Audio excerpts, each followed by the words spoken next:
आपल्या अनमोल अशा प्राणाची काबुती देणारे जे मृत्युंजय क्रांतीवीर, त्या मृत्युंजय क्रांतीवीरांना कोटी कोटी प्रणाम आणि आपणा सर्वांना नमस्कार. आता माझ्या बोलण्याकडे नीट लक्ष द्या.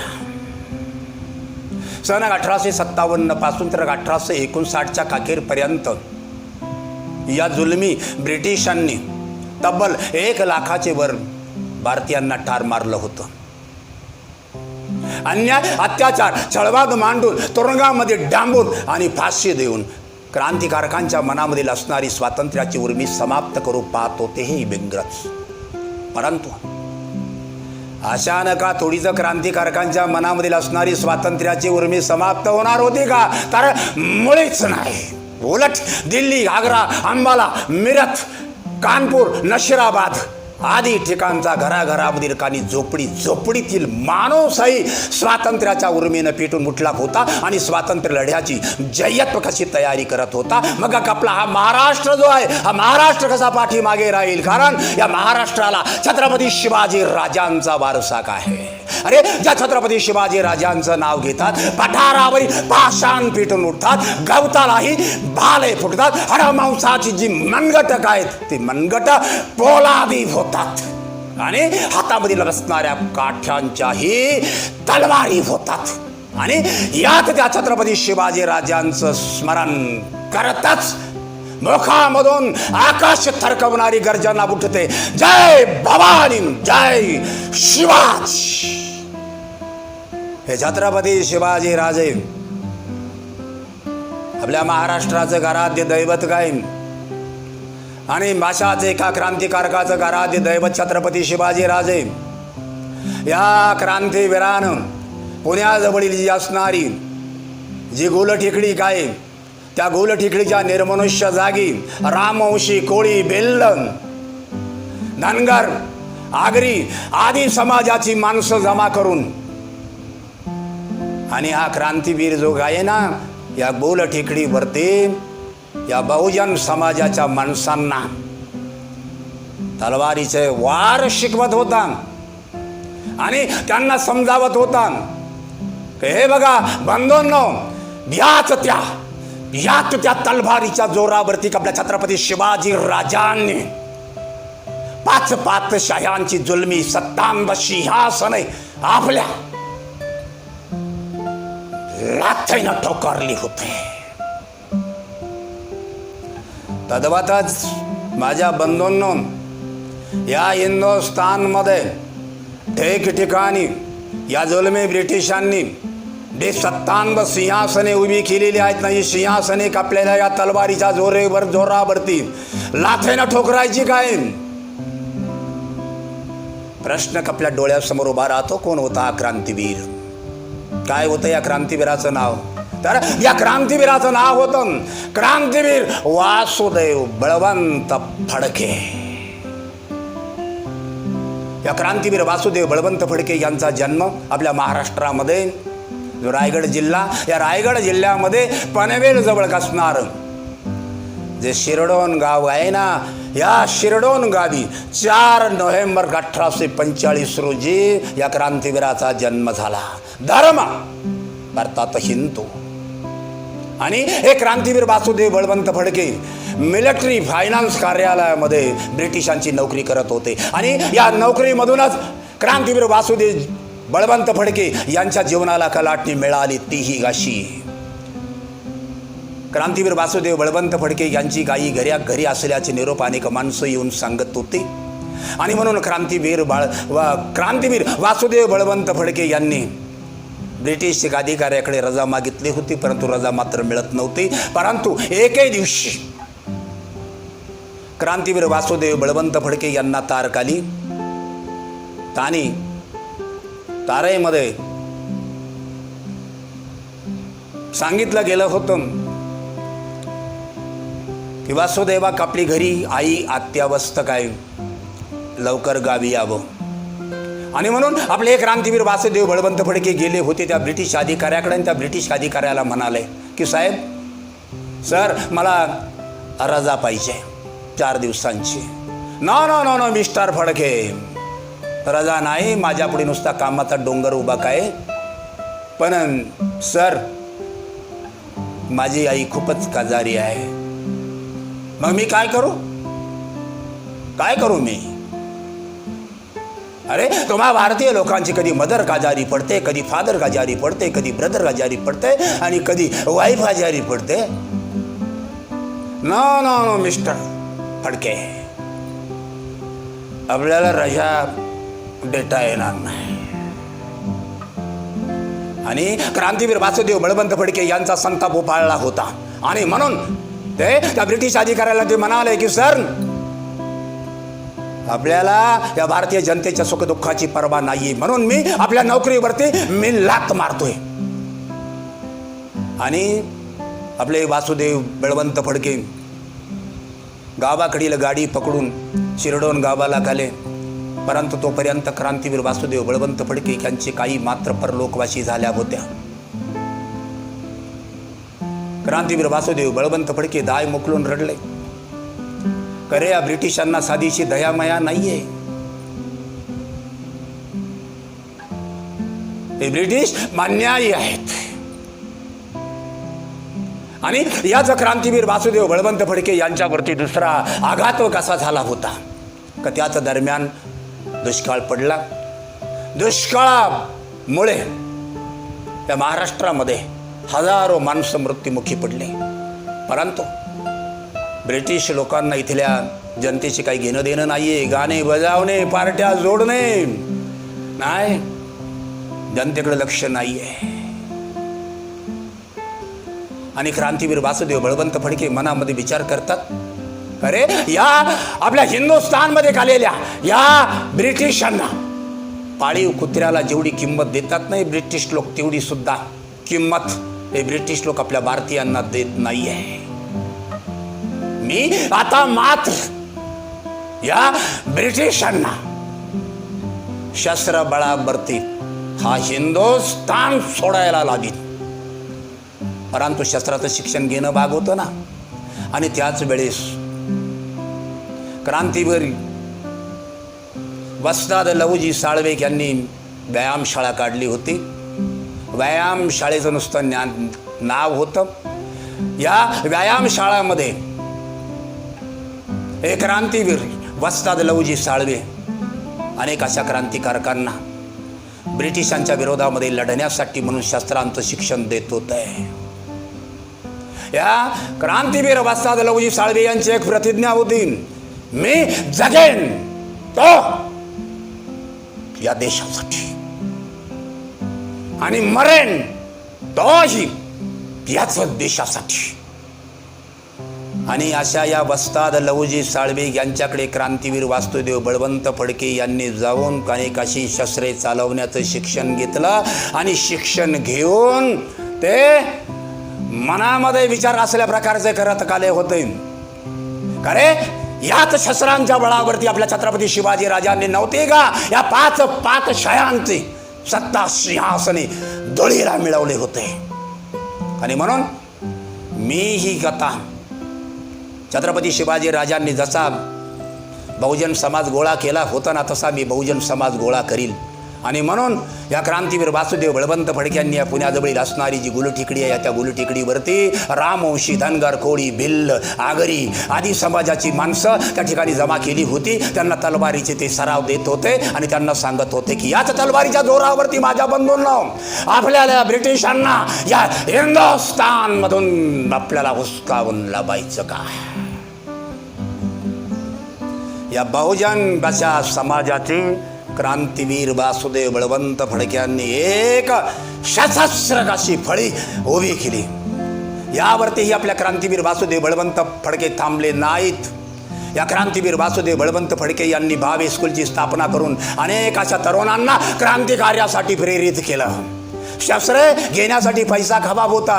सावकारांवरती दरोडे घातले आणि शस्त्रे उभी केले. आणि शस्त्रे उभी करून या वाघाच्या काळजाची घसणाऱ्या माणसांचे मार्फत आपल्या क्रांतीवीर वासुदेव बळवंत फडके यांनी ब्रिटिशांना दे माय ठाय करून सोडला. क्रांतीवीर वासुदेव बळवंत फडके नावाचा खाक स्वातंत्र्याच्या उर्मीनं धगधगणारा गंगार जो काय हा अंगार कापल्याला वेळेच विझावला पाहिजेत. आणि म्हणून ब्रिटिशांनी मेजर डॅनियल नावाच्या ब्रिटिश अधिकाऱ्याची नेमणूक केली. अनेक कशा चकमकी मेजर डॅनियलच्या आणि क्रांतीवीर वासुदेव बळवंत फडके यांच्या झाल्या. परंतु खरी समोरासमोर लढाई झाली मेजर डॅनियलशी आपल्या क्रांतीवीर वासुदेव बळवंत फडक्यांची. ते मावळ भागामध्ये मुळशी खोऱ्यामध्ये समोरासमोर युद्ध. परंतु या युद्धामध्ये क्रांतीवीर वासुदेव बळवंत फडके यांचे साथीदार जे रामवंशी समाजाचे, भिल्ल समाजाचे, कोळी समाजाची, हरिजन समाजाची माणसं अर्थात या युद्धामध्ये शहीद झाले. क्रांतीवीर वासुदेव बळवंत फडके ज्यांना आपला उजवा खात समजत होते ना ते दौलतराव याच युद्धामध्ये कामी आले. आपले क्रांतीवीर वासुदेव बळवंत फडके त्या ठिकाणावरून निसटले. वेषांतर करून गाणगापूर मार्गे भ्रमण ते करत करत विजापुरामधील असणारं जे देवरनाडगी गाव आहे आणि त्या देवरनाडगी गावाजवळ बौद्ध विहारामध्ये क्रांतीवीर वासुदेव बळवंत फडके खाली शरीर थकलं होतं, विश्रांतीची गरज होती. आणि आपल्या क्रांतीवीर वासुदेव बळवंत फडके यांना गाढ झोप लागली. अहो त्याही काळी सूर्याजी पिसाळाच्या कवलादीचे लाल घोटे बुट साठे लाचारलूचे लोक होतेच ना. या पेतोरांनी मेजर डॅनियलला अर्थात बातमी दिले आणि या मेजर डॅनियल नावाच्या नामर्दाने आपला क्रांतीवीर वासुदेव बळवंत फडके नावाचा सिंह झोपेमध्ये पकडला. क्रांतीवीर वासुदेव बळवंत फडके यांच्या हातापायामध्ये बेड्या ठोकण्यात आल्या. क्रांतीवीर वासुदेव बळवंत फडके यांना प्रथमतः पुण्याच्या पोलीस कस्टडीमध्ये ठेवण्यात आलं. न्यायालयामध्ये क्रांतीवीर वासुदेव बळवंत फडक्यांच्या विरोधामध्ये एक अभियोग चालला. राजद्रोहाच्या आरोपाखाली क्रांतीवीर वासुदेव बळवंत फडके यांना आजन्म कारावासाची शिक्षा न्यायालयाने ठोठावले. क्रांतीवीर वासुदेव बळवंत फडक्यांना प्रथमतः पुण्याच्या पोलीस कस्टडीमध्ये टाकलं. परंतु क्रांतीवीर वासुदेव बळवंत फडके यांची ब्रिटिशांनी दास्ती घेतलेली होती आणि म्हणून त्यांना ठाणे येथे दुसऱ्या ठाणे येथे तुरुंगामध्ये टाकलं. परंतु ब्रिटिशांनी मनामध्ये विचार केला या क्रांतीवीर वासुदेव बळवंत फडके यांचा पराक्रम ब्रिटिशांनी जवळून बघितला होता. म्हणून स्वातंत्र्यासाठी दगदगणारा क्रांतीवीर वासुदेव बळवंत फडके नावाचा कंगार आपल्याला ही हिंदुस्थानमध्ये आपण ठेवून जमणार नाहीये. आणि म्हणून 3 जानेवारी 1881 रोजी तुरुंग अधिकाऱ्याने तुरुंगाचा दरवाजा उघडला आणि हा तुरुंग अधिकारी क्रांतीवीर वासुदेव बळवंत फडके यांना म्हणाला, वासुदेव बळवंत फडके चलो. कुठं? पेडांच्या तुरुंगामध्ये. क्रांतीवीर वासुदेव बळवंत फडके यांच्या हातापायामध्ये कबजड कशा लोखंडी बेड्या आहेत. समुद्र किनारी आले. समुद्र किनाऱ्यावरती तेहरान नावाची बोट उभी होती. क्रांतीवीर वासुदेव बळवंत फडके त्या तुरुंग अधिकाऱ्याला म्हणतात, ती माझी एक विनंती आहे. यश बोला. क्रांतीवीर वासुदेव बळवंत फडके म्हणतात, मला माझ्या या मातृभूमीची काळी माती मला माझ्या बरोबर ती घेऊ द्या. तुरुंग अधिकाऱ्याने घेऊ दिले.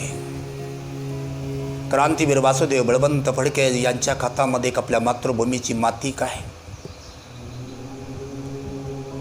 क्रांतीवीर वासुदेव बळवंत फडके यांच्या डोळ्यामधून काशीर ओघळत होत आहे. क्रांतीवीर वासुदेव बळवंत फडके त्या मोठीकडे बघत, त्या मातीकडे बघत म्हणत होते की माझी थोरली काही आहेस तू. आई, तुझ्या खुशीमध्ये मी जन्माला आलो, तुझ्या अंगा खांद्यावरती खेळलो, बागडलो, लहानचा मोठा झालो. काही मला माहीत आहे आई, मला माहीत आहे तू पारतंत्र्यामध्ये काय आहेस. पारतंत्र्यामधून तुला मुक्त करण्यासाठी म्हणून या वासुदेवाचे प्रयत्न आई कमी पडले. आई, मी पुन्हा जन्माला येईन आणि मग मात्र काही तुझे पांग फेडल्याशिवाय मी राहणार नाही.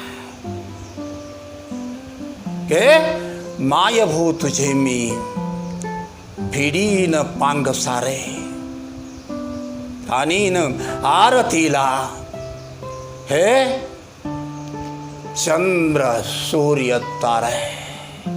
काही तुला दास्यत्वातून मुक्त करण्यासाठी म्हणून पुन्हा मी तुझ्या कुशीमध्ये जन्माला येईन आणि आई तुझे मी पांग फेडीन.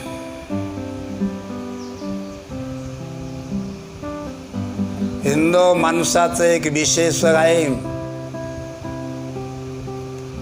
हिंदू माणसाला पत्थरामध्ये देव दिसतो. अरे ज्या हिंदू माणसाला पत्थरामध्ये देव दिसतो त्या हिंदू माणसाला आपल्या मातीमध्ये आपली काई का दिसणार नाही. या जमातीचं नाव आहे हिंदू. फुकट नाही आपण म्हणत, एकमेकांना आपण सांगत गर्व से कहो हम हिंदू है. क्रांतीवीर वासुदेव बळवंत फडके त्या तेहरान बोटीमध्ये बसलाय आणि या तेहरान बोटीनं ब्रिटिशांनी आपल्या क्रांतीवीर वासुदेव बळवंत फडके यांना एडनच्या तुरुंगामध्ये दाखल केलं. 3 वर्ष ब्रिटिशांनी आपल्या क्रांतीवीर वासुदेव बळवंत फडके यांचे काननबीत असे छळ केले. असल्या प्रकारचे काननबीत असे छळ केले की एखाद्या शैतानानंही शर्मेनं आपली मान खाली घालावी. कसल्या प्रकारचे काननबीत छळ आपल्या या क्रांतिकारकाचे या ब्रिटिशांनी केले. तशामध्ये आपल्या क्रांतीवीर वासुदेव बळवंत फडके यांना क्षयाचा आजार झाला. शरीर जे काय आपल्या क्रांतीवीर वासुदेव बळवंत फडके यांचं पिंजून निघालं. आपल्या मातृभूमीपासून दूर, अति दूर एडनच्या तुरुंगामध्ये भारत माता की जय, भारत माता की जय गरजत आपले क्रांतीवीर वासुदेव बळवंत फडके आपल्या उदंड कशा कीर्ती ध्वज फडकावत ठेवत 17 फेब्रुवारी 1883 रोजी मृत्यूचे स्वाधीन झाला. देश प्रेमाने उथमलेले भूतंग असे हिमालयासारखे महापुरुष ज्यांचं नाव आहे क्रांतीवीर वासुदेव बळवंत फडके यांना आपणा सर्वांचे कोटी कोटी प्रणाम. माझा कार्यक्रम जर आपल्याला आवडला असेल तर जरूर आपण लाईक आणि सबस्क्राईब करा. आणि आता केवळ चारच शब्दांनी माझ्या बोलण्याला मी पूर्णविराम देतो. ते 4 शब्द आहेत आपल्यासाठी. धन्यवाद.